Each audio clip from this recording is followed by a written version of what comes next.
India helps finance infrastructure project financing in the global south on fairer terms. For today, we look at India's cooperation in achieving development priorities in the global south. Infrastructure development is a precondition to economic growth, with its role well recognized as a decisive factor for credibility and inclusive development. The emphasis has been to increase investment in the core infrastructure sectors covering power, telecommunication, and transportation while retaining the ecological balance.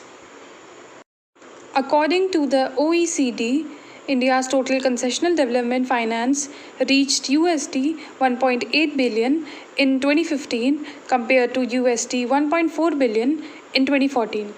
Since the NDA government has come in, the scale and impact of India's development partnership has been steadily increasing.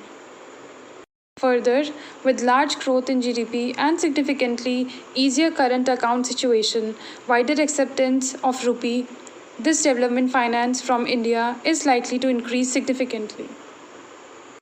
Till date, lines of credit LOC totaling USD 31 billion have been offered to various countries under concessional finance through EXIM Bank. Backdrop. Since the 1960s, India has pursued inclusive development cooperation with countries of the global south, aiming to establish a participatory framework distinct from the traditional Western aid model led by the OECD's Development Assistance Committee (DAC).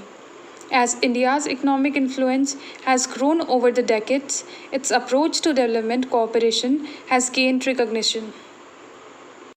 In 2003-4, India launched the Indian Development and Economic Assistance Scheme IDEAS, initiating concessional financing for projects in developing nations.